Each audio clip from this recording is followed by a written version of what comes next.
News, सच जरूरी है। दर्शकों नमस्कार, मैं हूं श्रद्धा तिवारी और आप देख रहे हैं MNS न्यूज टीवी। तो स्वागत है आपका शाम की खबरों में। एक नजर आज की हेडलाइंस की ओर। लखनऊ में अखिलेश यादव का वार, मनसे नेता के बेटे के वायरल वीडियो पर कांग्रेस का हमला, तेजस्वी यादव पर डिप्टी सीएम विजय सिन्हा का हमला। तो खबरें विस्तार से। लखनऊ में अखिलेश यादव का वार। लखनऊ में आयोजित इस प्रेस वार्ता में अखिलेश यादव ने कहा है कि कांवड़ यात्रा में QR कोड, बार कोड और CCTV जैसी निगरानी प्रणाली केवल भाजपा की डर और अविश्वास की राजनीति को दर्शाती है। उन्होंने सवाल उठाया है कि क्या अब श्रद्धालु भी शक के दायरे में? भारतीय जनता पार्टी पर निशाना साधा है। उन्होंने कहा है कि कांवड़ यात्रा से पहले प्रदेश में गरमाई सियासत के बीच अखिलेश यादव ने QR कोड, बार कोड और दुकानों की पहचान के मसले पर भाजपा को निशाने पर लिया। साथ ही अखिलेश ने बीजेपी को CCTV से डरने का भी दावा किया है। उन्होंने कहा है कि भाजपा वाले आधुनिक तकनीक की बात तो करते हैं, लेकिन इससे डरते भी सबसे अधिक वही है। उन्हें अपनी पोल खुलने का डर है। पूरी गंदगी सीधी सीधी नदियों में डाली जा रही है और इसलिए डाली जा रही है कि जिससे जानकारी न मिले कि आखिरकार नाले साफ हुए कि नहीं हुए, नदियां साफ हुई कि नहीं हुई हैं। जो बरसात का पानी आ रहा है वो सब गंदगी को लेके निकल जाएगा और इन पर आरोप भी नहीं लगेगा। वो बात अलग है कि बुंदेलखंड की नदियों को इतना खोद दिया गया, इतना खोद दिया गया है, किसी जिले में चले जाएं, हर जिले में सड़क पर, खेत के किनारे टीले बने हुए हैं, टीले लगे हुए हैं और ऊंचे ऊंचे टीले हैं। ऐसा लग रहा है कि कई पहाड़ बन करके आ गए हैं। एक एक महीने में पहाड़ बन गए, 2 महीने में पहाड़ बन गए। और उस बात में मैं नहीं जाना चाहता हूं, उस पहलू पर, क्योंकि हमें भी वही जरूरत पड़ेगी एक समय पर। अभी एक पार्टी के नेता ने आरोप लगाया है कि उसके खिलाफ 1700 करोड़ की वजह से साजिश हो रही है।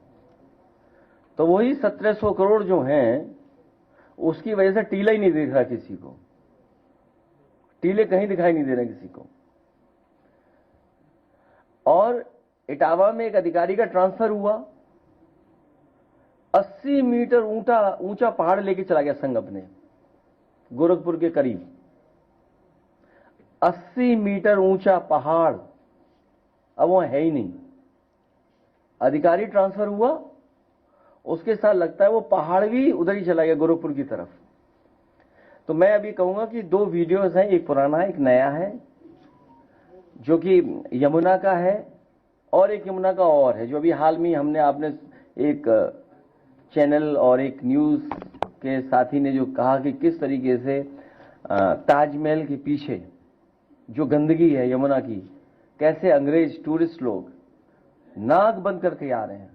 और मैं आपको याद दिलाना चाहता हूं, जब पहला भाषण हुआ था आगरा में बीजेपी के बड़े नेता का, उन्होंने यह भरोसा दिलाया था कि अकेला आगरा $1 ट्रिलियन की टूरिज्म इकोनॉमी पैदा कर सकता है। $1 ट्रिलियन की, केवल आगरा एक शहर, $1 ट्रिलियन की।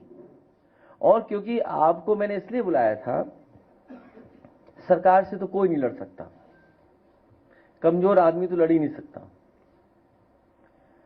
आज हमारे कुछ साथियों ने कहा था कि वृंदावन के कुछ लोग आना चाहते हैं और अपनी बात को रखना चाहते हैं, या उनका मन बदल गया, या जैसा मैंने एक यूपी तक पे एक वीडियो देखा एक बेटी का, हमने तो मदद के लिए कहा।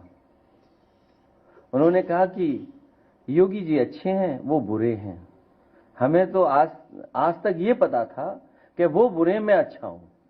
मैं उस बहन का, बेटी का धन्यवाद देता हूं कि मुझे आज पता लगा कि हम लोग बुरे हैं, मदद करने वाले बुरे हैं, तकलीफ परेशानी में खड़े होने वाले बुरे हैं। बच्चों से राजनीति नहीं करानी चाहिए। ये राजनीति बड़ा खराब खेल है। कब किसकी लॉयल्टी बदल जाए, कब किसका स्वार्थ सामने आ जाए। स्वार्थ और परिस्थितियों से बहुत सी चीजें बदल जाती हैं। तो मेरा सरकार से केवल यही निवेदन है, IAS अधिकारी, जिलाधिकारी गोरखपुर या और उन लोगों से, कि ये सियासत का खेल बड़े लोगों का है, इसमें बच्चों को नहीं डालना चाहिए। अब मैं भी चाहूंगा कि 2 हफ्ते 3 हफ्ते की छुट्टी ले लूं, थोड़ा अपने आप को ठीक करके तब फिर आप लोगों से मिलूंगा। अभी तो हम ही बुरे हैं, जब अच्छे हो जाएंगे तो फिर मिलेंगे आपसे। इसलिए फिलहाल गंदगी देखिए गोमती और यमुना की और उसकी गोमती की गंदगी देखिए, फिर आगे की बात हम लोग शुरू करेंगे। हालांकि वृंदावन के लोगों को आना था, नहीं आए, लेकिन उनकी बात मैं फिर बाद में कहूंगा।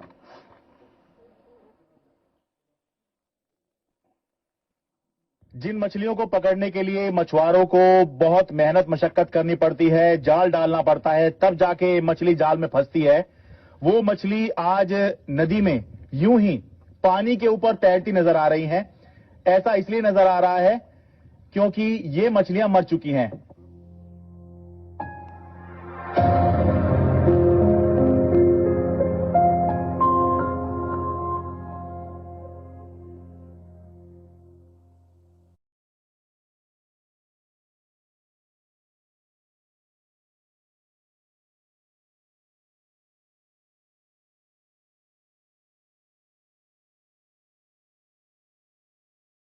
है और ये देखिए, ये जो सारा ऊपर आप ये सफेद सफेद ये देख रहे हैं, ये सारी मछलियां हैं।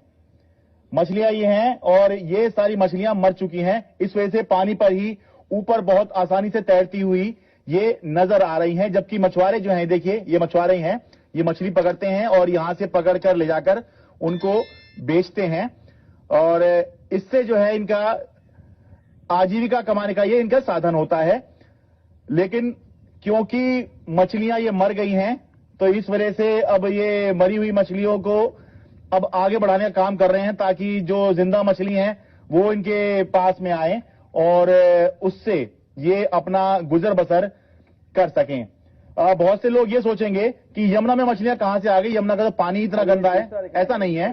दरअसल वजीराबाद के बाद जो है यमुना की। अब दूसरा वीडियो भी दिखाते हैं। मैं किसी को प्रमोट नहीं कर रहा हूँ इसमें, मतलब मैं वीडियो जो दिख रहा है वही बता रहा हूँ मैं आपको। Gdzie jest Taj Mahal? Gdzie jest Taj Mahal? A co tutaj mamy? Prawdziwe Indie. Takie niemiłosiernie, takie gorzej niż wczoraj. Ja. Mamy nawet zwłoki krowy i przepiękny zachód słońca. Odbijać się od śmieci. Next Gomti नदी पर जलकुंभी, नालों से गिरता waste पानी इसको जहरीला बना रहा है। बदबू और सफेद झाग से आसपास रुकना भी मुश्किल है। सफाई के नाम पर खाना पूर्ति ऐसी कि नालों से हटाया गया मलबा भी आसपास पड़ा है, जो बारिश के मौसम में फिर से वापस नदी में जा रहा है। राजधानी लखनऊ में गोमती नदी की स्थिति खराब बनी हुई है। शहर में अधिकतर जगहों पर नदी जलकुंभी से पटी हुई पड़ी है। इसके साथ ही जो नाले गोमती नदी में गिर रहे हैं उनकी सफाई भी नहीं की गई है। साथ ही नाले के पानी को बिना शोधित की। गोमती का आप देखते ही हो।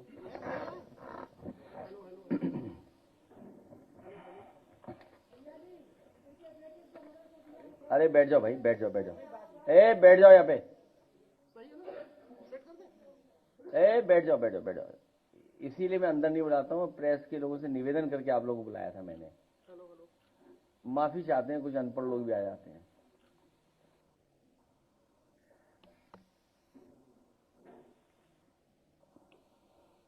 तो यहां पर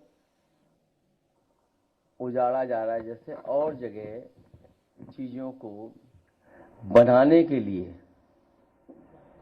लोगों को उजाड़ दिया गया। जहां गोमती रिवरफ्रंट बन जाना चाहिए था अभी तक, अकबर नगर के लोगों को उजाड़ दिया गया। जो उनकी बुनियादी समस्याएं थी, जो बुनियादी उनकी जरूरतें थीं, जहां वो रोजगार नौकरी करते थे, वो रोजगार नौकरी भी उनकी छिन गई। कई लोगों की आत्महत्या भी हो गई, या हत्या नहीं, मृत्यु हो गई, और एक आध ने आत्महत्या भी कर ली। और कहा यह गया कि हम रिवर फ्रंट बना रहे हैं। नाले पर पहली बार रिवर फ्रंट बन रहा है। अक्सर नदियों पर रिवर फ्रंट बनता है। इस सरकार में पहली बार देखने को मिला कि रिवर फ्रंट बन रहा है। इसी तरह वरुणा नदी पर समाजवादी सरकार में शुरू हुआ था, वो बंद हो गया। जो व्यवस्था थी, जो उस समय कोशिश की गई थी कि कोई भी गंदा नाले का पानी वरना नदी में ना आए, जो भी आए ट्रीटमेंट के बाद आए। और यही गोमती नदी रिवर फ्रंट के साथ था। यही अंतोगत्वा हमें आपको करना पड़ेगा। जब कभी भी हमें नदियां साफ करनी है, शहर के बीच में अगर नदी है तो जो भी पानी नदी में जाए, नाले का पानी न जाए तभी जब ट्रीट होकर के पानी फिल्टर से तब जा सके, तो आने वाले समय में ये साफ नजर दिखाई देगी नदियां। और जो पानी का सेल्फ प्यूरिफिकेशन की एक जो प्रॉपर्टी है उसकी वजह से अगर वो डिजॉल्व ऑक्सीजन मिलती चली जाएगी उसके अंदर, हवा की वजह से, एरेशन की वजह से, तो अपने आप नदी साफ दिखती है। जो मछलियां मरी हुई दिख रही है, इसका मतलब यह है कि पानी का डिजॉल्व ऑक्सीजन बिल्कुल खत्म हो गया है। जब डिजॉल्व ऑक्सीजन खत्म हो गया है तभी जीव जंतु या मछलियां मरना शुरू हो जाती हैं, और शायद वो पैरामीटर 4 मिलीग्राम पर लीटर का है। खैर, इसी तरह यमुना पर सबसे महत्वपूर्ण जगह, सबसे हिस्टोरिकल जगह और वृंदावन की सबसे महत्वपूर्ण जगह विश्राम घाट, केसी घाट पर समाजवादी सरकार में काम शुरू हुआ था। सुंदरीकरण का काम था कि ये घाट और ये जो रिवर फ्रंट बनेगा वो ऐसा बनेगा जिससे कि यहां टूरिस्ट अगर आए तो उसे अनुभव मिले कि हां, वृंदावन कितना साफ सुथरा दिखाई दे रहा है। आज ही अगर हम जाएं वृंदावन में तो आपको टीले कूड़ों के दिखाई देंगे, बड़े बड़े टीले लगे हुए कूड़ों की, गंदगी है। जो लोग ये कह रहे हैं कि हम कॉरिडोर बनाने से वहां पर टूरिज्म को बढ़ावा देंगे और टूरिस्ट को सुविधा देंगे, जिस सरकार ने, उत्तर प्रदेश के 9 साल की सरकार और दिल्ली की 11 साल की सरकार, 11 और 9 20 साल की सरकार में ना कांवड़ियों के लिए कोई ऐसा कॉरिडोर बनाया जहां वो सुरक्षित और पवित्रता के साथ व्यवस्थित होकर के चल सकें और उन्हें जो सुविधाएं मिलनी चाहिए वो सुविधाएं मिल सकें 20 साल के अंदर। और यही स्थिति वृंदावन की है। ये जो कॉरिडोर बनते हैं, ये भारतीय जनता पार्टी कॉरिडोर बनाती है, लेकिन उसके कॉरिडोर बनाने का एक तरीका है जिससे लाभ उठा लें, अपने लोगों को लाभ पहुंचा लें।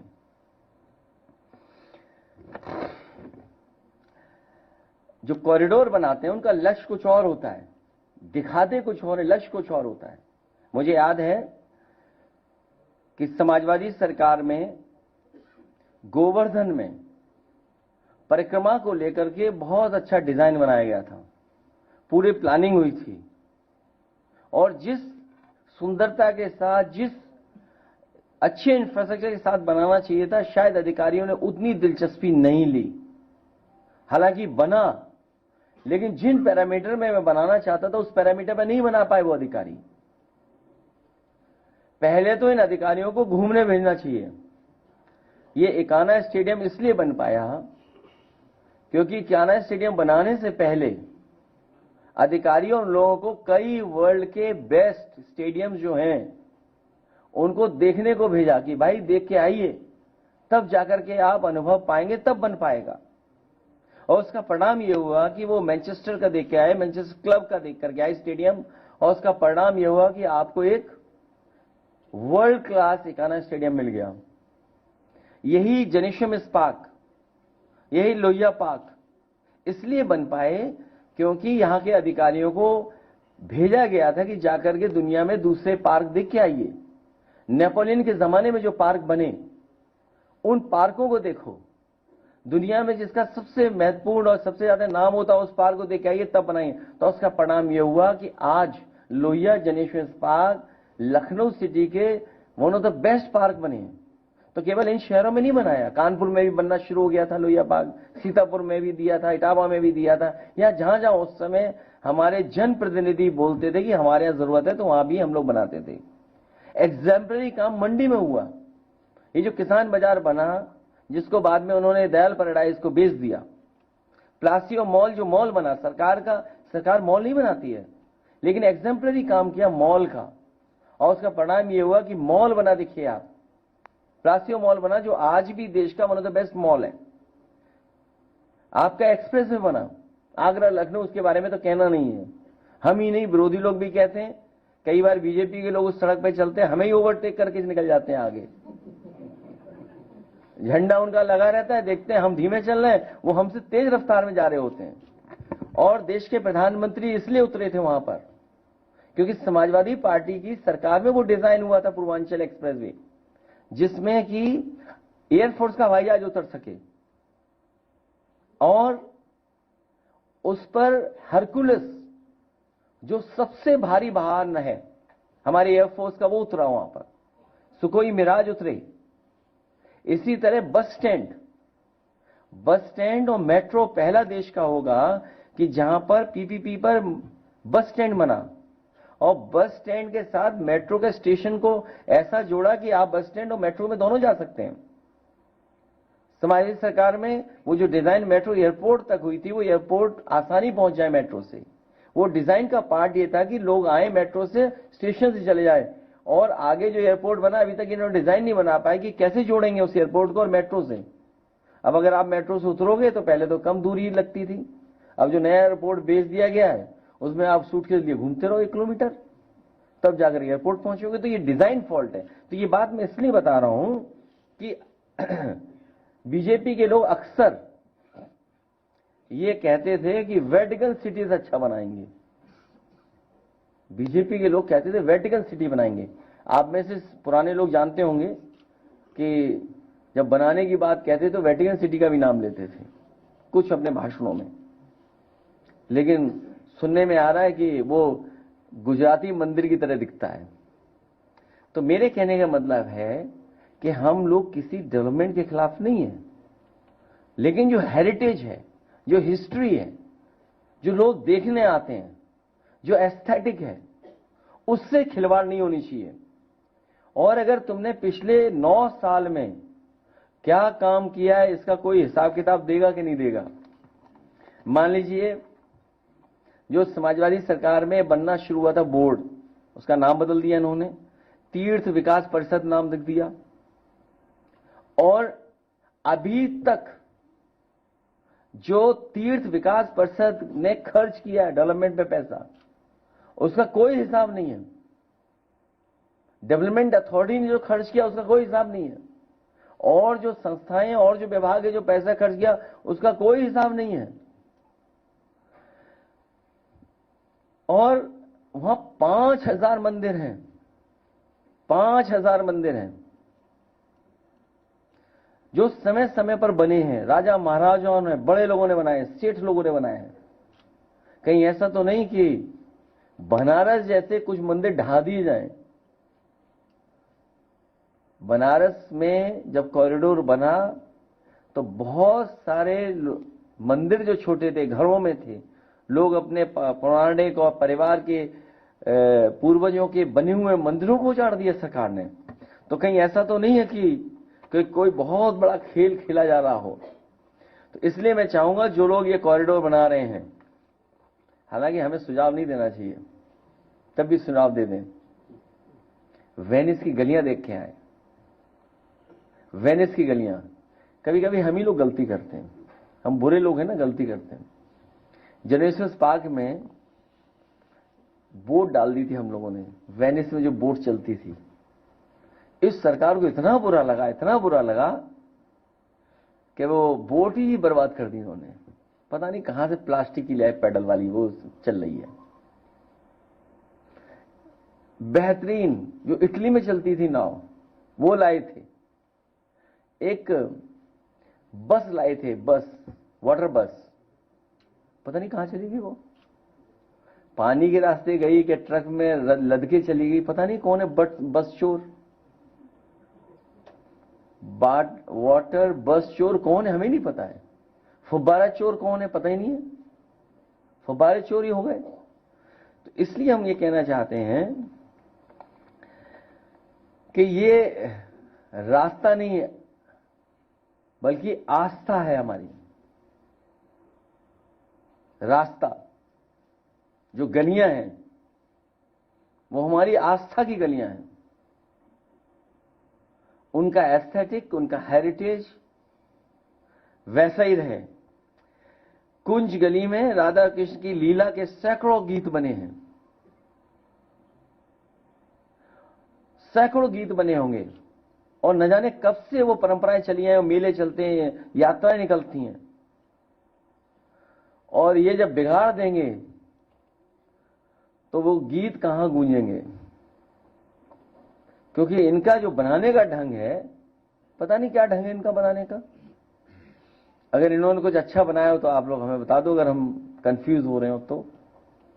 और ये बात जो बोलते हैं कि चौड़ीकरण से व्यवस्था बन जाएगी, आप बताइए कुंभ में जितने बड़े इलाके में शहर बसा था, जितने बड़े इलाके में ये दावा कर रही सरकार कुंभ बना था, जितना ऑर्गेनाइज कुंभ बनता था, बताओ वहां घटना घट गई। सवाल वो नहीं है एरिया का। हालांकि जहां सड़क पे वो यात्रा निकलती है उड़ीसा में, वो भी बहुत सड़क चौड़ी है, लेकिन हादसा हो गया, घटना हुई। कुंभ जहां लगा, बताओ कितनी बड़ी जगह है, और वहां पर घटना घट गई। इसलिए बात रास्ते के पतले और चौड़े की नहीं है। हमने बहुत सारे देशों के शहर देखे हैं जहां पर सड़कें बहुत चौड़ी नहीं हैं, लेकिन मैनेजमेंट है वहां पर। बात मैनेजमेंट की होती है, बात सिस्टम की है कि आपने क्या सिस्टम क्रिएट किया है, आपका एडमिनिस्ट्रेशन कितना ध्यान दे रहा है, आप मैनेजमेंट कितना कर ले रहे हैं। आप लखनऊ जैसी राजधानी का ट्रैफिक मैनेज नहीं कर पा रहे, सोचिए आप। इतनी पुलिस, इतना वीआईपी, और मुख्यमंत्री स्तर पे बैठक होती है, सोचिए ट्रैफिक मैनेजमेंट की, जो एक सिपाही और एसआई और उनको अधिकारियों करनी चाहिए ट्रैफिक मैनेजमेंट की, वो मुख्यमंत्री स्तर पे बैठक होती है, सोचिए। उसके बाद भी मैनेजमेंट नहीं दिखाई दे पा रहा है, तो सड़कें कम चौड़ी हैं क्या लखनऊ की?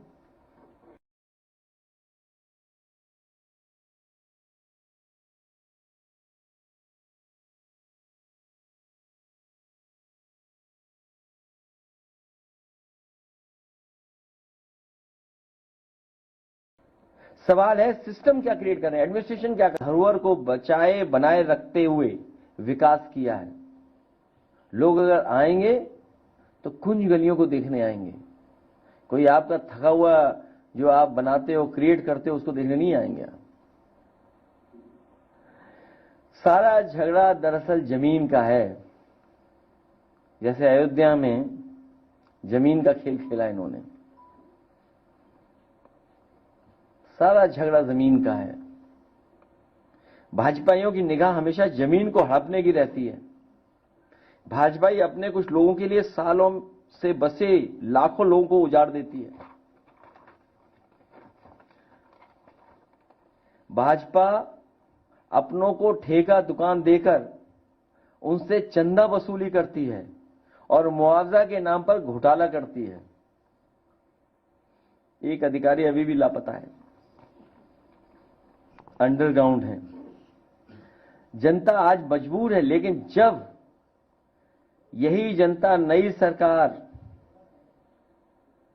आएगी तब विकास के नाम पर विनाश की ये नकारात्मक नीति हमेशा के लिए समाप्त कर दी जाएगी और हर मुआवजा घोटाले की जांच होगी। कई जगह मुआवजा इन्होंने या तो दिया नहीं या अपने लोगों को संतुष्ट और खुश करने के लिए मुआवजा में भी खेल खेला है। और मैं इतना ही कहना चाहता हूं, जिस तरीके से ये काम करते हैं, मथुरा वृंदावन भाजपा को कभी माफ नहीं करेगा। और भाजपा के लिए तो भाजपाई महाभ्रष्टाचार ट्रेनिंग मैनुअल में एक अध्याय का नाम है कॉरिडोर करप्शन। कैसे नियंत्रण धन संपत्ति कोष को हथियाएं, कैसे सरकारीकरण करें, कैसे चढ़ावे को बेचकर भाजपाई अपनी जेब भरें, कैसे सुविधाओं के नाम पर जनता को गुमराह करें, कैसे परस्त्रीय जमीन पर कब्जा करें, आसपास की जमीन पर कब्जा कैसे मुआवजाओं के नाम पर कमाई करें, कैसे जमीनों को औने पौने दांवों में खरीदें, कैसे बाद में 10 गुना रेट पर जमीन बेचें। वो खेल आपने हमने सबने देखा है कि कुछ मिनटों में कितना मुनाफा करा दिया किसी को। कैसे छोटी दुकानों और उनकी कमाई को मटियामेट कर दें, कैसे बड़े शोरूम से इकट्ठा पैसा लेकर उन्हें स्थानीय लोगों का कारोबार छीन करके दे दें, कैसे स्थानीय कारीगरी की कलाकृतियों की दुकानें उजाड़ें, कैसे परंपरागत व्यवसाय को स्थान छोड़ने पर मजबूर करें जो पहले से व्यवसाय कर रहे हैं, उन पर इतना दबाव बना दें कि वो अपना कारोबार छोड़ करके चले जाएं। कैसे बड़े व्यापारियों से कमीशन खाकर उनका सामान बेचें, कैसे लोगों के जीवन यापन का साधन व घर दुकान छीनकर सदियों से बसे लोगों को उजाड़ें। हम लोगों ने अयोध्या में देखा कि जो लोग दादा परदादा के जमाने से लोग रह रहे थे, गरीब थे, अपने जानवर रख करके जीवन यापन करते थे, उनको इस सरकार ने उजाड़ दिया। केवल वहीं नहीं उजाड़ा, और जगह भी उजाड़ा है इन्होंने। विरासत के गलियारे में जो उजाड़ा वहां, जो जाने कितने वर्षों से रहते थे, कैसे अपने बाहरी लोगों को लाभ पहुंचाकर यहां स्थापित करें। बाहरी लोग हर जगह स्थापित होते जा रहे हैं, जो अच्छा खासा पीछे से मुनाफा देते हैं उन बाहरी लोगों को ये बढ़ावा दे रहे हैं। कैसे बाहरी लोगों के सहारे राजनीति करें, कैसे स्थानीय बाहरी में विभाजन करें, कैसे चुनावी गणित को बदलें, कैसे आस्था को व्यापार बनाएं। इसलिए हमारा निवेदन है, आस्था को व्यापार न बनाएं, आस्था को आस्था ही रहने दें, और जो हेरिटेज है, जो वहां का ट्रेडिशनल जो चीजें होती रही हैं, उस आर्किटेक्चर, उन पौराणिक गलियों को नष्ट ना करें। बाकी तो आप सब जानते ही, ओसीएम, डीसीएम और एफसीएम भी है एक नया। ओसीएम, डीसीएम और FCM, future CM.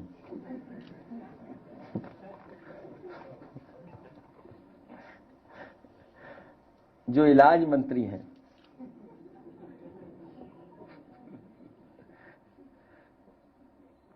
OCM, DCM, FCM इलाज मंत्री हैं, लेकिन उनके इंतजाम इलाज का ही हो रहा है।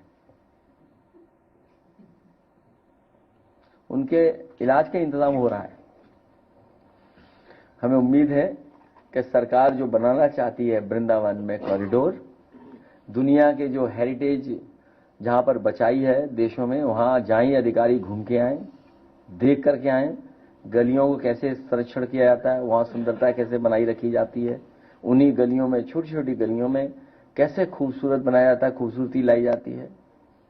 और उसके बाद किसी अच्छे आर्किटेक्ट, अच्छे प्लानर को ढूंढें और उससे काम कराएं। क्योंकि जिसका जो काम है, अगर वो काम नहीं कर रहेगा या नहीं मौका देंगे तो कुछ और निकल आएगा काम। उसी का परिणाम यह है कि जो बच्चों को टैबलेट दी गई हैं, पहले बच्चे उंगलियों से घिसते हैं, जब नहीं चलता तो अंगूठा भी घिसते हैं, और जब नहीं चलता तो बाद में बेच आते हैं उसे।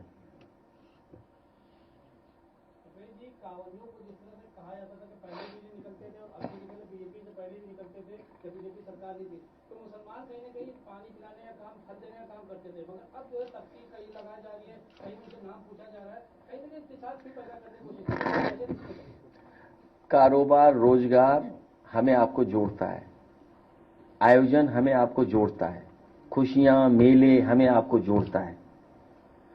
ये किसी की खुशी नहीं देख सकते बीजेपी के। और बीजेपी में 3 गुट हो गए हैं। बीजेपी में 3 गुट हैं। एक, पहला खुद मुख्तार है, एक दिल्ली वाले के उम्मीदवार हैं, और एक संगी साथी कैंडिडेट है। जो दिल्ली वाले कैंडिडेट हैं, जो हाथा नहीं भाता के भी शिकार हैं,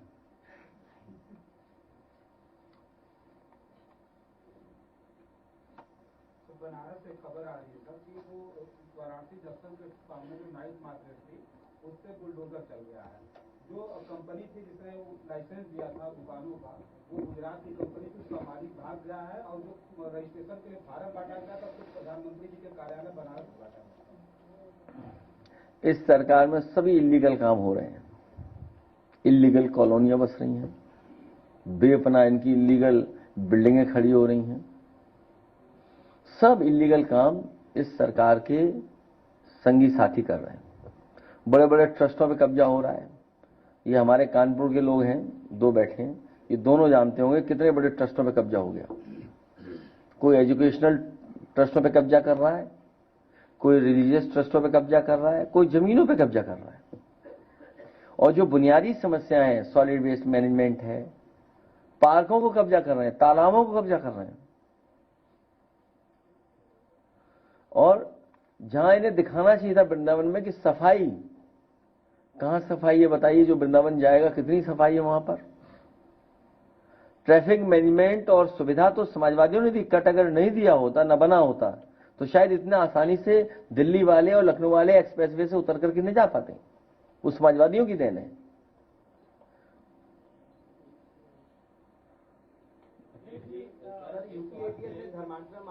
मामले में एक झांझुर बाबा को गिरफ्तार करा है, क्या कहेंगे? एक और बाबा को गिरफ्तार कर लो।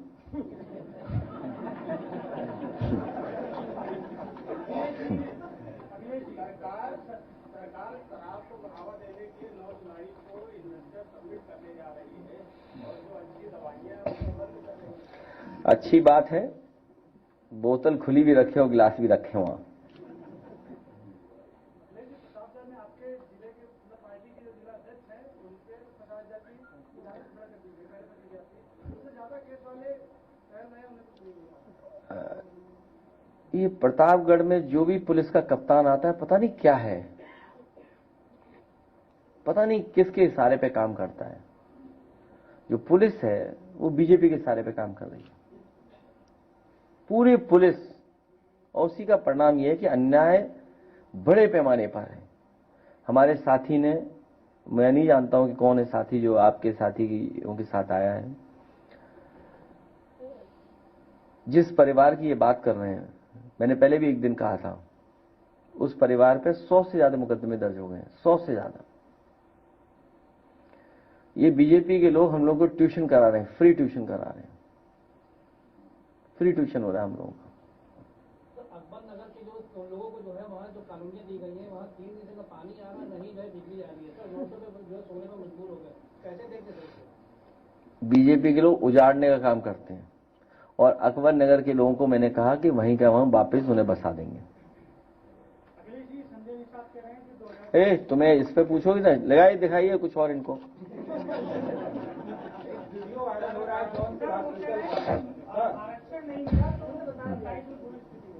पहले तुम्हें एक तस्वीर दिखाऊं, 2 दिन पुरानी है, वृंदावन की। मैं भेज रहा हूं तस्वीर, या स्क्रीन पे लगा दो इनको। तुम्हें कूड़े से कुछ नहीं है हटाने के लिए कोई चिंता। और इनको जीवनाइसी का वीडियो दिखाइए। और वृंदावन में जो काम किया, अगर मुझे स्क्रीन और स्लाइड शो मिल जाएगा तो मैं देता हूं आपको। जी,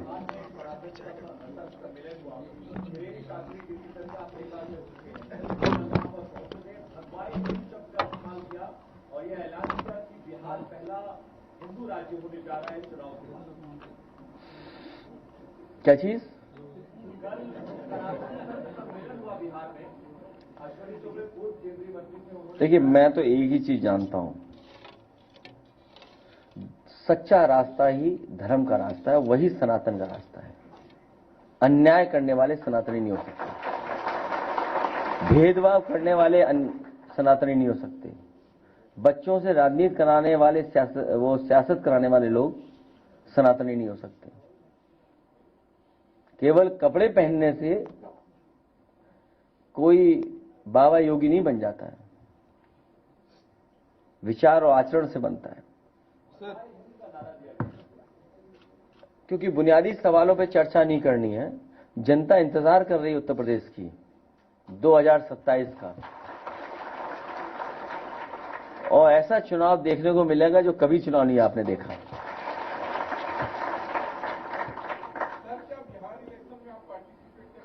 हम बिहार के चुनाव में आदरणीय लालू प्रसाद यादव जी और तेजस्वी जी की पूरी मदद करेंगे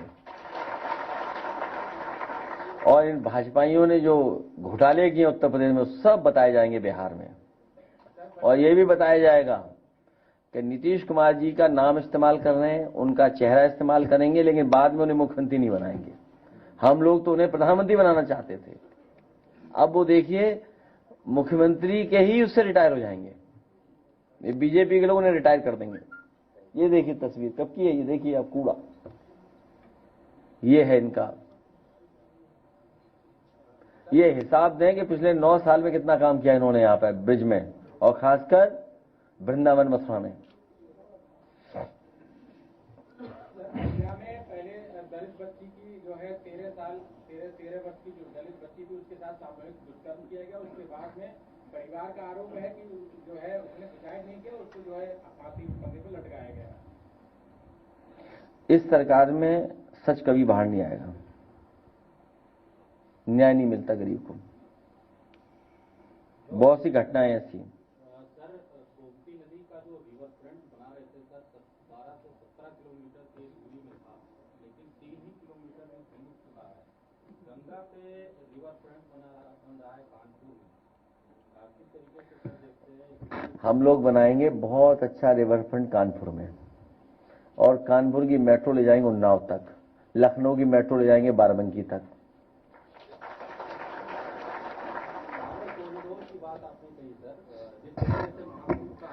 इन सरकार के लोगों को बताना चाहिए। देखिए आप सब लोग बुद्धिजीवी पत्रकार हैं, सब समझदार लोग हैं, लेकिन भार 1700 करोड़ का ऐसा है, पता नहीं सच ही नहीं निकलता।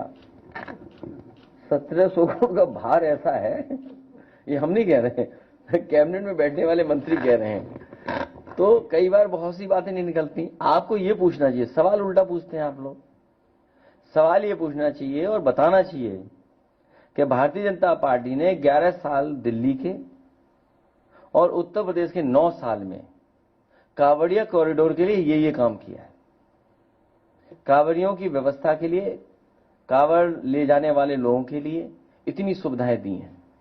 उनके लिए अच्छा एक सड़क बनाई है, नंगे पैर जो चलते हैं उनको कहीं कांटे या कुछ नहीं लगेगा, बहुत अच्छा उन्होंने बनाया है। विश्राम के लिए अच्छी जगह बनाई है, खाने पीने के लिए अच्छी स्थान बनाए हैं, जो लोग सेवा करना चाहते हैं उनके लिए बनाया है। कम से कम ये अपने 20 साल का हिसाब किताब तो दें। अब क्या कह रहे हैं, इनका चेक कर लो, दुकान मालिक कौन है, क्या आपको नहीं पता कौन है? हर साल तो चेक करते हो। तो आप ये हर साल बदनाम करने के लिए चेक करते हैं, हर साल कांवड़ियों को धोखा देते हैं, हर साल ये धोखा देते हैं। ये जितना ये चेक करें उतना इन पर पाप पड़ रहा है। जौनपुर से वीडियो वायरल हुई हॉस्पिटल हैं? हम आपको कहना, आयोग नहीं, हम अपने तमाम श्रद्धालु और आस्था रखने वाले कांवड़िया भाइयों को कहना चाहते हैं, समाजवादी सरकार बनेगी तो उनके लिए बहुत अच्छा सुंदर कॉरिडोर बनाने का काम हम लोग करेंगे। और सड़क के किनारे जितने भी कारोबारी हैं उन्हें कोई असुविधा नहीं होगी, ट्रैफिक को चलने वालों को कोई असुविधा नहीं होगी। और हमारे काम एग्जाम्पलरी हैं, हम लोगों ने दुनिया देखी हुई है। जिनको जो काम करना चाहिए वो काम कर नहीं रहे हैं। आज तक कोई भजन नहीं सुनाया उन्होंने, हम लोग भजन ही सुन लेते कुछ। अब उनसे उम्मीद करते एक्सप्रेस वे बनाए। तो पहले ये बताइए, आप विश्व बैंक की तरफ मत जाइए। विश्व बैंक किसकी है आपको भी नहीं पता, इसलिए विश्व बैंक के बारे में पता कर लो कि विश्व बैंक में पैसा किसका आता है और वो किसके दबाव में किसको लोन देता है। वो अगर जानते हो तो सवाल करना, वरना मत करो सवाल। एक बात, रुक जाओ भाई, मैं ये कह रहा हूं 20 साल में सरकार ने कांवड़ियों के लिए क्या व्यवस्था की ये बताएं। हम अपने सभी पत्रकार साथियों से कहेंगे, आप बिल्कुल परवाह मत करिए, आप अब कुछ नहीं बिगड़ेगा। आप लोग इनसे पूछिए कि 20 साल में हमारे कांवड़ियों के लिए क्या व्यवस्था की उन्होंने, उनके रुकने के लिए, ठहरने के लिए, सुरक्षा के लिए, उनके स्वास्थ्य के लिए, उनके खाने पीने के लिए। अगर ये कॉरिडोर बना देते कॉरिडोर कितने का होता, 1000-2000 करोड़ का होता। अब आप सोचिए, गोरखपुर लिंक बना रहे हैं 7000 करोड़ का, लेकिन हमारे कांवड़ियों भाइयों के लिए, आस्था के लिए 1000 करोड़ का कॉरिडोर नहीं बना सकते। क्यों नहीं बनाया इन्होंने 1000 करोड़ का कॉरिडोर? 7000 करोड़ अपने घर के लिए सड़क बना ली। कितने हजार करोड़ की बनी है? 7000 करोड़ की। सोचिए आप, 7000 करोड़ की गोरखपुर का लिंक बनाया जो चलने लायक नहीं है, और जब चला कोई मंत्री तो एक्सीडेंट हो गया उसमें। नहीं हुआ एक्सीडेंट, बताओ आप? और सुनने में आया कि बह गया कुछ हिस्सा, और 4 लेन है वो 6 लेन नहीं है। तो इसलिए हम कह रहे हैं कि 20 साल में कौन सा करोड़ों बनाया है? बताइए, हमारे शिल्पग्राम को बदनाम कर दिया सरकार ने, वहां आम लूट हो गई। इतना अच्छा शिल्पग्राम बनाया, आप पैकेट बना के आम दे देते सबको। मतलब एक छोटा सा काम नहीं कर पाते, बताइए आप। अगर आप पैकेट बना देते, इसीलिए मैं कहता हूं सवाल मैनेजमेंट का है। नहीं, भगदड़ आम के लिए जाएगी, जान चली जाएगी तो न्यूज बनती ना। सोचिए आम का कितना प्रचार हो जाता कि चौसा की वजह से झगड़ा हो गया है। अरे राजा यादव की बात अभी बात में करेंगे। तो ये जो शिल्पग्राम का मैं वीडियो दिखाएंगे, शिल्पग्राम का वीडियो निकाल कर आज आपको दिखा के भेजूंगा मैं। सुनो, वो वाला आलोक वाला निकाल के रखना, ठीक है? वीडियो आलोक वाला। तो अगर सिस्टम होता, एडमिनिस्ट्रेशन काम किया होता, मैनेजमेंट होता, तो आम के लिए भगदड़ नहीं मचती। जो आम वहां थे उनको बाकायदा पैकेट में बना देते और सरकार अपना 1 डिस्ट्रिक्ट 1 प्रोडक्ट का प्रचार करती और सभी बैगों में आम रख देती और पुलिस लगा करके एक एक लोग आते और आम लेते हुए चले जाते पैकेट, जब तुम्हें देना ही था। और ये सरकार ने जानबूझ के भगदड़ मचवाई जिससे हमारे गरीब लोगों का अपमान हो। अपमान करने के लिए भारतीय जनता पार्टी ने जानबूझ करके भगदड़ मचाई। उन्हें सब पता था, नहीं पता था इनको। और हमारी बदनामी हो जाए कि वो शिल्पग्राम में हुआ आम के लिए झगड़ा, आम के लिए लूट। अब आप बताइए कौन सा आम सबसे ज्यादा लूटा गया है? चौसा? नहीं, लंगड़ा तो बंद हो गया, अब नहीं आ रहा लंगड़ा। तुम भी क्या जानते आम के बारे में, अब लंगड़ा कम आ रहा है। नहीं, दशहरी भी कम है, चौसा ही है। चौसा, लखनऊ हुआ है? अरे छोड़िए, एक पेड़ पे हमारे वो क्या नाम है उनका, यश भारती और कलीमुल्ला साहब, एक पेड़ में लगा देते हैं सब आम, और सरकार के हिसाब से वो हर एक का एक आम भी बना देते हैं। टेस्ट कैसा है पता नहीं। कल नागपुर में नितिन गडकरी ने इनकम डिस्पैरिटी को लेकर के सवाल खड़ा किया। उन्होंने कहा है कि गरीबों की संख्या बढ़ रही है और दोनों के बीच में इनकम का जो अंतर वो भी। देखिए, 1% देश की आबादी पर 40 या 60% का वेल्थ उन्हीं के पास है। देश की 60% वेल्थ 1% की आबादी पर है। सोचिए आप, तो हम सब गरीब बैठे हैं, हम सब गरीब बैठे हैं।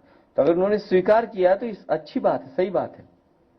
तो वो स्वीकार इसलिए कर रहे हैं कि उनको सरकार का कामकाज करने का तरीका पता है, और जो फैसले सरकार ने ले लिए हैं उससे इसी तरह की असमानता बढ़ेगी, ये जानते हैं वो, इसीलिए वो ये बात कह रहे हैं। वरना इतना अच्छा मंत्री जो सड़क वड़क बना रहा है, उत्तर प्रदेश के लोग मांग ही नहीं रहे सड़क उससे। बताइए आप, मैंने लोकसभा में उठाया कई बार कि एक्सप्रेसवे यूपी को नहीं मिल रहा है। कोई अगर एक्सप्रेसवे एनएचआई ने दिया हो तो बता दो। एक दिन मुख्यमंत्री जी कह रहे हैं, मैंने सुना देवरिया में, कि अब गोरखपुर से नहीं, शामली से एक्सप्रेसवे चलेगा, गोरखपुर होकर के सिलचर तक जाएगा। तो हमने अपने साथी से बोला, बताओ गोरखपुर के बाद तो बिहार आ जाएगा, फिर आगे झारखंड, फिर बंगाल, फिर और प्रदेश। ये हमारे उत्तर प्रदेश मुख्यमंत्री कैसे सड़क बना देंगे वहां पर? सोचिए, हमारे मुख्यमंत्री हैं। अगर ये बात गलत कह रहा हूं तो बता दो आप लोग। और आप भी लोग न्यूज चला रहे थे कि शामली से सिलचर तक एक्सप्रेसवे बनेगा। अटल जी उनके सबसे पहले प्रधानमंत्री, मेडिकल यूनिवर्सिटी प्रधानमंत्री ने शिलान्यास किया, अभी तक पता नहीं क्या यूनिवर्सिटी चल रही नहीं चल रही, भगवान जाने। उन्हीं के नाम से अटल प्रोग्रेसिव वे बना था कोई। अटल, हो सकता है मैं नाम गलत बोल रहा हूं, लेकिन चंबल एक्सप्रेस वे जो था उसका नाम अटल बिहारी वाजपेयी जी के नाम से कर दिया। आज तक शुरू नहीं हो पाया, सोचिए आप, आज तक। और जहां जहां से उसको गुजरना है, हर प्रदेश में बीजेपी की सरकार है। यूपी से शुरू होना था, यूपी में बीजेपी का मुख्यमंत्री, बगल में आपका मध्य प्रदेश है, उसमें बीजेपी का मुख्यमंत्री, आपका राजस्थान में बीजेपी का मुख्यमंत्री। और इसलिए नहीं बन रहा है क्योंकि अटल बिहारी वाजपेयी जी के गांव को उन जोड़ना नहीं चाहते हैं। वो गांव इटावा के बगल में आ रहा है, इसलिए नहीं जोड़ना चाहते। सोचिए आप, ऐसी सोच है इनकी, क्योंकि चंबल एक्सप्रेस इटावा से चलना था, बटेश्वर के बगल से। बटेश्वर माना जाता है उनका गांव है, वहां से जाता और सीधा चला जाता कोटा तक। और इसीलिए नहीं सरकार बना रही है क्योंकि इटावा जुड़ रहा है उससे। बीजेपी सांसद हेमा मालिनी ने कहा कॉरिडोर तो बन के रहेगा। सरकार ने भारत को विश्व में चौथे नंबर पर समानता वाला देश बताया। विश्व में चौथे नंबर पर भारत समानता वाला। मैंने ये भी सुना है कि जापान से ज्यादा पर कैपिटा इनकम नोएडा की है। जापान से ज्यादा, जापान के लोगों से ज्यादा पर कैपिटा इनकम नोएडा के लोगों की है। कैसे मान लें हम बात? इसलिए फिगर्स और डाटा किस तरीके से लाए जाते हैं वो अलग मानक है। अब दुनिया में हम कितने नंबर की अर्थव्यवस्था है बताइए आप? तीसरे नंबर की। और बताओ कितने भूख से मर रहे हैं लोग, बताइए। कपड़ा नहीं पहनने को, घर मकान नहीं, लोगों की जान जा रही है, और क्या क्या घटना हो रही है हम आप देख रहे हैं। हाँ बताइए, लखनऊ में ये शहर तो बताओ नवाबों का शहर था। इस शहर की पहचान दूसरी है, लूट की नहीं है। पहले आप वाली पहचान है इसकी, पहले आप लीजिए, पहले आप। और यहाँ क्या लूट मचा दी? ये सब सरकार की वजह से हो रहा है, ये सब सरकार की वजह से हो रहा है।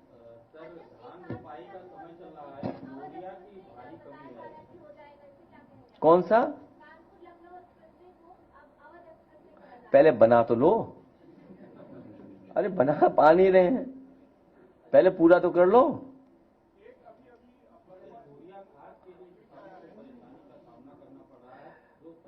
दुख है कि प्रधानमंत्री की फोटो लगा करके फर्जी हीरो बिक रही है। कहाँ आ गई फोटो? है नहीं, हमने सुना उसमें कि प्रकट होंगे, आए नहीं है, प्रकट हुए हैं, सुना है उसमें। हाँ ऐसे ही कुछ सुना है मैंने। क्या है डायलॉग? नहीं, डायलॉग क्या है वो? बाबा आए नहीं है, प्रकट हुए हैं।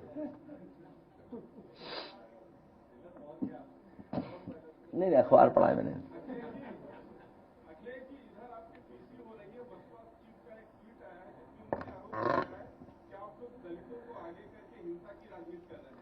नहीं, अभी तो कोई बात ही नहीं है ऐसी। नहीं, ट्वीट आया होगा, वो ठीक है, ट्वीट आना चाहिए। तो ये एक हमारे वो बोल रहे हैं प्रोफेसर, मैं केवल कंटेंट में मत जाना, वो जो जगह है उस पर जाइएगा आप। हालांकि कंटेंट अगर इंटरेस्टिंग लगे तो उसको सुनिए जरूर, वो कंटेंट डिफरेंट है, डिफरेंट पर्पस के लिए है। एनीवे, लाइट बंद करके दिखाओ और उसके बाद जेपीएनआईसी वाला दिखाना, दिखाइए। We're part of a great university in Britain called the University of Reading, which has interests in agriculture, climate, law, and of course business education around the world. So I'm sitting here in the middle of a tremendous infrastructure that His Excellency Akhilesh Yadav has created for farmers. And I'm absolutely blown away about how this can serve the people and how using public funds, a public forum enablement is being created. So of course the farmers who only get a small proportion of the revenue they could get for their fruits and for their vegetables are now able to get more because it's disintermediated. So they come here, they sit in these wonderful areas that they can sell what they produce, and they sell it to people who are coming directly from the communities from the city to buy it from them. So no middleman, extra revenue, but there are a number of other benefits from this. Apart from the fact that it respects the farmers and their communities and gives them a place that shows that they're recognized for the incredible hard work they're doing, it also allows them to learn, come together, build a community, hear from each other what works and what doesn't work, give some mutual support as well. So this is a wonderful example of how public funds could be used to build public benefits, helping rural Indian farmers, helping the cities also get quality produce at better prices. And so it's a win-win all round. And I really hope to see that this will be used in a way it's intended for, increasingly going forward. I'm really impressed. I'm blown away by a facility like this being created. And apart from else, it's attractive as well. It's well designed, it's well architected, it has open spaces, it has food, a food court there, an exhibition hall, it has craft shops, etc. All this could really produce something of real value. And I think it's an excellent example to show people in other parts of the world what can be created with public funds by people who really care about the people and who really care about the farmers and their future.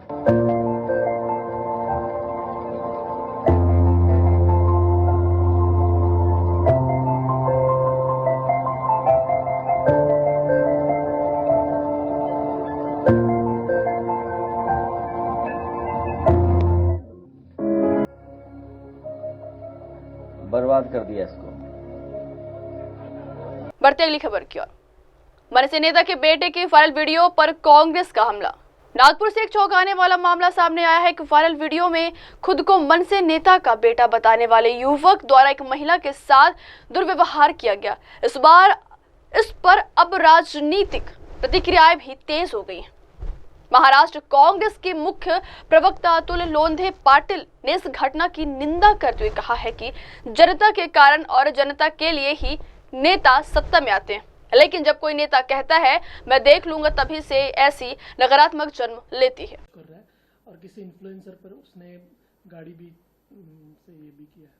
नहीं, ये इस तरह की बातें इसलिए होती है कि जब नेता ऐसा कहता है उनका कि रास्ते पर सत्ता हमारी है, अगर कोई सुनता नहीं होगा तो कानून की राह लेने के बजाय कान उनके नीचे बजाओ, तब ऐसी मगरूरी आती है। किसी भी व्यक्ति को कोई भी सत्ता या कोई भी पावर मिलता है लोकतंत्र में तो वो लोगों के वजह से मिलता है और लोगों के लिए मिलता है। तो ऐसी नकारात्मकता तभी आती है जब नेता कहता है कि मैं देख लूँगा, तो ये संस्कार है।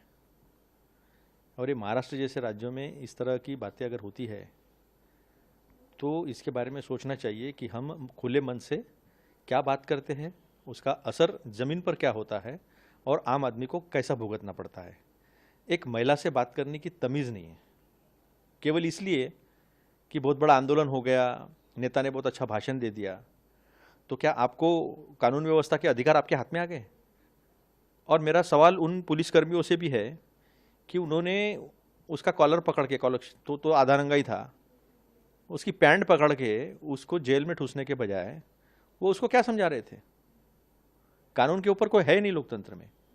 तो ये उस पक्ष की संस्कृति और नेता क्या कहता है मंच से, उसका क्या असर होता है, ये भी नेताओं को सोचने की बात है। अब ये फर्जी डिग्री गैंग वाला निशिकांत दुबे, सुना है वो कॉलेज की ज़मीन भी कुछ उसने चुराई है, जो मोदी जी के दरबार का खुशमच कराया है, जो राजा को खुश करने के लिए किसी के बारे में भी कुछ उल्टा सीधा बोलते रहता है। ऐसे व्यक्ति को क्या कहना है? और वो मराठी लोगों को पटकने की बात करता है। ताकत है क्या तुझ में देवेंद्र फडणवीस को उठा के पटकने की? हिला भी नहीं पाएगा, इतना वजन है उनका। नितिन गडकरी जी को तो तू पास में भी नहीं जा पाएगा, इतना वजन है उनका, उठा ही नहीं पाएगा, हिला नहीं पाएगा, पटकने की बात करता है। देखो देवेंद्र जी क्या कह रहा है, ये आपको उठा के पटकने की बात कर रहा है। ये बेवकूफ़ इंसान है। ये विवाद भाषा का नहीं है, ये विवाद बाल मानस शास्त्र के अनुसार, शिक्षाविदों के अनुसार पहली से चौथी कक्षा में मातृभाषा को छोड़कर दूसरी भाषा, दो भाषा देना चाहिए, नहीं देना चाहिए, इसका है। अगर मराठी, तमिल, मलयालम उनके प्रदेशों को छोड़कर किसी दूसरे प्रदेश में उनकी मातृभाषा के साथ अगर जोड़ दिया जाए पहली से चौथी कक्षा तक, तो वो भाषाई कंफ्यूजन हो सकता है बच्चे को। विवाद इस बात का है, सभी भाषा का सम्मान कांग्रेस करती है, लेकिन इस तरह से बाल मानसशास्त्र के खिलाफ जाकर बच्चों को कंफ्यूज करने के खिलाफ भी कांग्रेस है, चाहे वो कोई भी प्रदेश हो भारत का और कोई भी भाषा हो। मातृभाषा पहली से चौथी कक्षा में उसको प्राथमिकता देनी चाहिए। अब ये अनपढ़ लोग, बिन पढ़े लोग खुश करने के लिए कुछ भी बोलते रहते हैं, तो इनके तरफ क्या ध्यान देना है, ना अकल लेना समझ। बढ़ते अगली खबर की ओर। तेजस्वी यादव पर डिप्टी सीएम विजय सिन्हा का हमला। दिल्ली से बिहार की सियासत में एक बार फिर गर्माहट देखी जा रही है। बिहार की डिप्टी सीएम विजय कुमार सिन्हा ने आज तेजस्वी यादव पर तीखा हमला बोला है।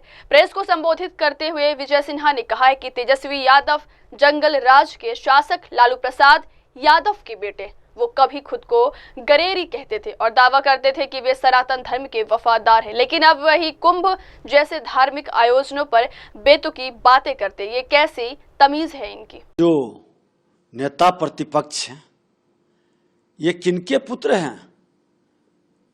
वो जंगल राज के नायक लालू प्रसाद के पुत्र हैं। और लालू प्रसाद कौन है? जो अपने को कभी गरेरी कहते थे। गरेरी समुदाय पाल वंश, पाल जाति से आते हैं, जो सनातन के संतान, हिंदू धर्म के प्रति कट्टर रहते हैं।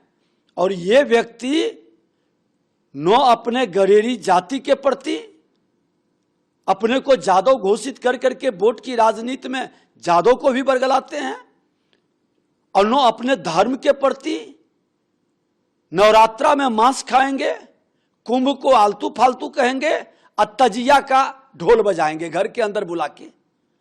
अरे कौन सा संस्कार है आपके पास? अजय यादव की हत्या इस मुहर्रम के जुलूस में हुआ, मौन क्यों है? तेजस्वी यादव जी, यादव टाइटल लगाने से अजय यादव के प्रति क्यों संवेदना व्यक्त नहीं किए? सनातन के संतान पर जब कहर ढाता है तो मौन क्यों हो जाते हैं? धिक्कार है वोट की राजनीति में, तुष्टीकरण की राजनीति में अपना जमीर बेचने वाले लोग, अपने धर्म को भी अपमानित करने वाले, और अपने जाति को तो पहले से ही आपने कलंकित करके छोड़ दिया है। ऐसे लोग मुख्यमंत्री नीतीश कुमार जी पर प्रश्न उठाते हैं, जो सजायाफ्ता भ्रष्टाचारी न्यायालय से घोषित अपराधी को राष्ट्रीय अध्यक्ष बना के अपने दल को दलदल में फंसा दिए। वह व्यक्ति राजनीति में प्रश्न उठाते हैं। धिक्कार है संवैधानिक पद पर बैठे हुए ऐसे लोगों को। बढ़ते अगली खबर की ओर। नोएडा में भारी बारिश से सड़क धंसी। यूपी से बड़ी खबर, रात भर हुई भारी बारिश के कारण सेक्टर 100 के पास सर्विस रोड का एक हिस्सा अचानक ढह गया। घटना सुबह सामने आई है, जब राहगीरों और स्थानीय लोगों ने सड़क में पड़े बड़े गड्ढे और धंसे हिस्से को देखा। गनीमत रही कि हादसे के समय वहां कोई वाहन नहीं गुजर रहा था। नगर निगम और प्रशासन की टीम मौके पर पहुंच चुकी है और सड़क को अस्थायी रूप से बंद कर दिया गया है। भारी बारिश से क्षेत्र में और भी इलाकों में जल भराव की स्थिति बनी हुई है। बढ़ते अगली खबर की ओर। ब्रिक्स सम्मेलन में पीएम मोदी के रुख की कांग्रेस नेता डॉक्टर करण सिंह ने की सराहना। दिल्ली से बड़ी राजनीतिक प्रतिक्रिया सामने आई है। ब्राजील में आयोजित ब्रिक्स शिखर सम्मेलन में प्रधानमंत्री नरेंद्र मोदी की भागीदारी पर वरिष्ठ कांग्रेस नेता डॉक्टर करण सिंह ने सकारात्मक प्रतिक्रिया दी है। उन्होंने कहा है कि यह सराहनीय है कि प्रधानमंत्री नरेंद्र मोदी ने ब्रिक्स में जो बातें कही थी वही उन्होंने यहाँ भी दोहराई, और वो भी अंतर्राष्ट्रीय मंच पर विकासशील देशों के प्रतिनिधियों के सामने। आतंकवाद के खिलाफ हम लोगों को कार्रवाई। जी हाँ, बहुत अच्छी बात है कि प्रधानमंत्री जी ने वहाँ जो बातें यहाँ करते हैं वही वहाँ की और अंतर्राष्ट्रीय स्तर पे की, और बहुत सारे विकासशील देश जो हैं वहाँ उनके प्रतिनिधि से, तो ये बातें कहने वाली हैं। क्योंकि जो आतंकवाद है ये केवल हमारे देश तक सीमित नहीं है, ये सारे विश्व में फैला हुआ है और इसका विरोध डट के करना चाहिए हर एक व्यक्ति को। सर, जिस तरह से प्रधानमंत्री विदेशों में जाकर पहलगाम हमले की निंदा कर रहे हैं और आतंकवादियों और जो देश उनको जिस तरह से सख्त अपना रवैया अपनाए हुए हैं, आपको लगता है कि एक बड़ा मैसेज जो है, जो लोग आतंकवादियों को पनाह देते हैं उन तक पहुंचेगा और वो भविष्य में भारत की बात को और अन्य देशों की बात को जो है उन तक पहुंचना चाहिए। अब वो जो आतंकवाद का प्रोत्साहन कर रहे हैं देश, उनके ऊपर कोई असर पड़ेगा या नहीं ये तो मैं कह नहीं सकता, लेकिन मैसेज तो पहुंच जाएगा, उसमें कोई शक नहीं। और बल्कि दिलचस्प बात यह है, कल ही मैंने देखा था कि वो फॉरेन मिनिस्टर जो थे बेनज़ीर भुट्टो के लड़के, उन्होंने कहा भी था कि ऐसी परिस्थिति होती है तो हम अपने ये जो दो आतंकवादी हैं उनको भेज भी सकते हैं। हालांकि वहाँ शोर गुल मचा इस बात के ऊपर, लेकिन कह दिया उन्होंने। तो उनके ऊपर अगर प्रेशर लाया जाए कि इस किस्म के लोगों को बाहर ना रखिए तो शायद कोई असर पड़े, लेकिन हमें सतर्क रहना है।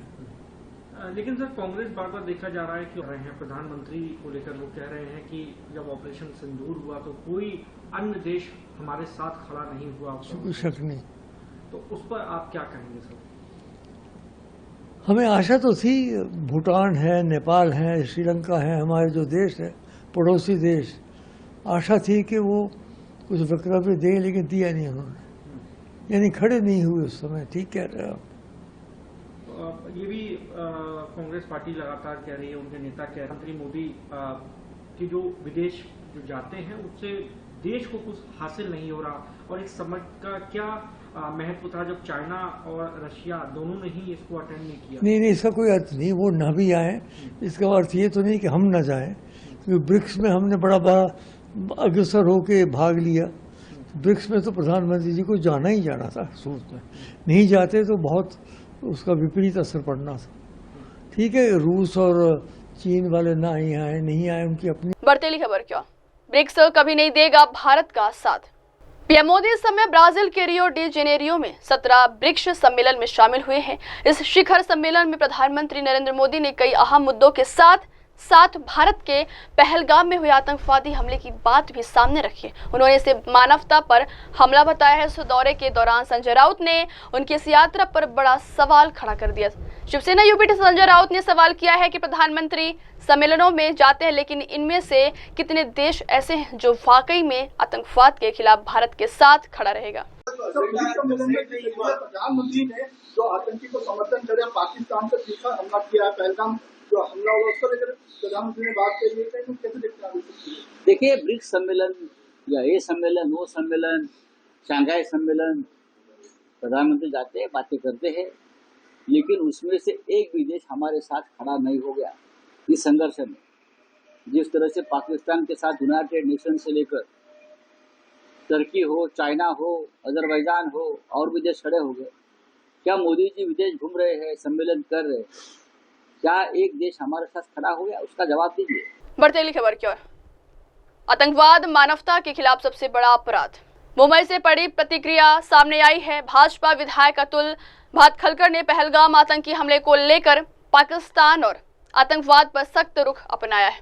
उन्होंने कहा है कि यह हमला पूरी तरह से पाकिस्तान प्रायोजित इस्लामिक आतंकवाद था। आतंकियों ने धर्म के आधार पर इस जघन्य हमले को अंजाम दिया है, जो बेहद ही निंदनीय है।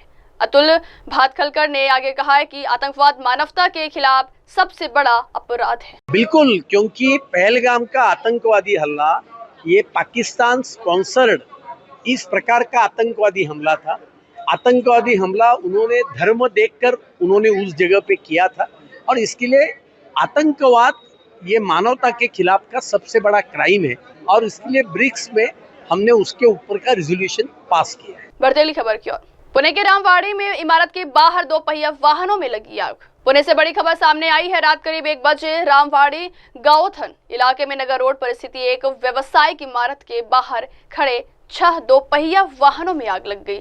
आग लगने से वहां घना धुआं फैल गया है, जिससे आसपास के निवासियों में अफरा तफरी मच गई। अग्निशमन विभाग ने तुरंत कार्रवाई करते हुए लगभग 100 निवासियों को सुरक्षित बाहर निकाला है। अभी तक आग लगने के कारणों का पता नहीं चल पाया। प्रशासन जांच में जुटा हुआ है। बढ़तेली खबर की ओर, तीसरे टेस्ट से पहले लंदन पहुंची टीम इंडिया। एजबेस्टन में जीत के बाद टीम इंडिया से इंग्लैंड सीरीज में काफी उम्मीदें बढ़ चुकी हैं। कुल मिलाकर ये सीरीज अब रोमांचक मोड़ पर आ चुकी है। 5 मैचों की सीरीज में दोनों टीमें 1-1 की बराबरी पर खड़ी हैं। सीरीज के पहले मुकाबले में इंग्लैंड तो दूसरे मैच में भारत ने ऐतिहासिक जीत दर्ज की है। इसके बाद अब तीसरा टेस्ट मैच लीड्स में खेला जाना है। तीसरे टेस्ट के लिए टीम लीड्स से पहले लंदन पहुंच चुकी है। सोशल मीडिया पर देखी जा रही फोटोज में टीम इंडिया के खिलाड़ी काफी खुश दिख रहे हैं, उनके चेहरे पर आत्मविश्वास दिख रहा है। तीसरे टेस्ट मुकाबले में टीम इंडिया इसी विश्वास के साथ मैदान पर उतरना चाहेगी। पढ़ते खबर की ओर। प्राडा पर फिर बरसी कोल्हापुरी चप्पल। पंचायत 4 में मंजू देवी के किरदार में नजर आने वाली नीना गुप्ता इस समय मेट्रो इन दिनों फिल्म को लेकर सुर्खियों में बनी हुई है, लेकिन उन्होंने सालों पहले गिफ्ट में मिली कोल्हापुरी चप्पल को पहनकर इंटरनेशनल फैशन ब्रांड प्राडा पर तंज कसा है और कहा है कि रियल तो रियल ही होता है। नीना गुप्ता ने अपनी पोस्ट में यह भी बताया है कि उन्हें कोल्हापुरी चप्पल मशहूर कॉमेडियन और एक्टर रहे दिवंगत लक्ष्मीकांत बेर्डे ने उपहार में दी थी। इंस्टाग्राम पर नीना गुप्ता ने एक वीडियो पोस्ट किया है जिसमें वह बता रही है कि आजकल ये चप्पल सुर्खियों में है। ये जो कोल्हापुरी चप्पल है वो उन्हें लक्ष्मीकांत बेर्डे ने दी थी और उन्होंने कहा कि यह मेरे पास की अब तक की सबसे बेहतरीन चप्पलों में से एक है। बढ़ते खबर की ओर। अमरनाथ यात्रा श्रद्धालुओं का छठा जत्था नुनवान बेस कैंप से रवाना। अब खबर जम्मू कश्मीर से, जहां अमरनाथ यात्रा जोरों पर है। श्री अमरनाथ यात्रा जी की पवित्र गुफा के दर्शन के लिए श्रद्धालुओं का छठा जत्था आज पहलगाम स्थित नुनवान आधार शिविर से रवाना हुआ है। बाबा बर्फानी के जयकारों के बीच भारी उत्साह के साथ श्रद्धालु यात्रा पर निकले हैं। यात्रियों के चेहरों पर आस्था और भक्ति का भाव साफ झलक रहा था। प्रशासन द्वारा यात्रियों की सुरक्षा के पुख्ता इंतजाम किए गए हैं। पूरे मार्ग पर सुरक्षा बल तैनात है और चिकित्सा, भोजन तथा आवास की भी उचित व्यवस्था की गई है।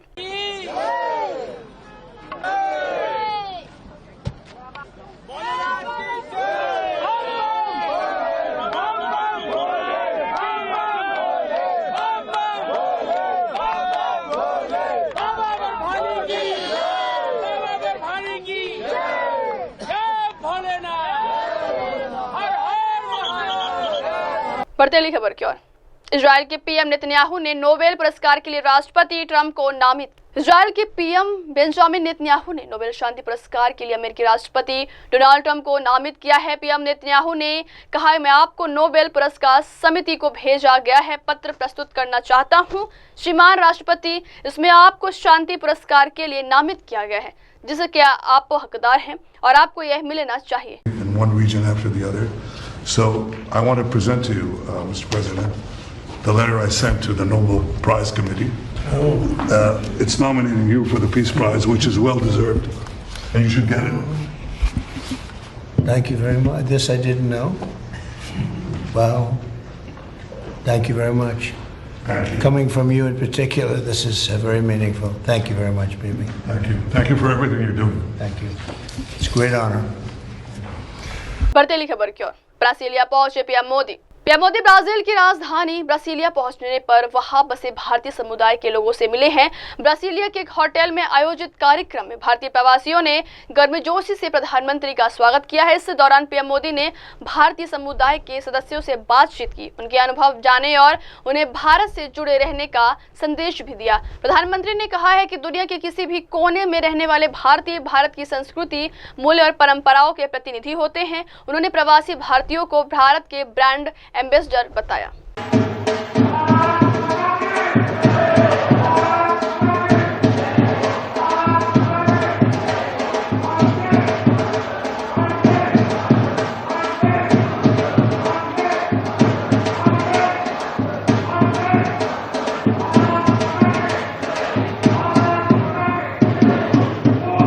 अब वक्त हो चलो इसको ब्रेक की बात ही खबरें मेरे सहयोगी शिवा के साथ। तब तक के लिए देखते रहिए देश और दुनिया की तमाम बड़ी खबरें। धन्यवाद। आप देख रहे हैं एविडेंस न्यूज, सच जरूरी।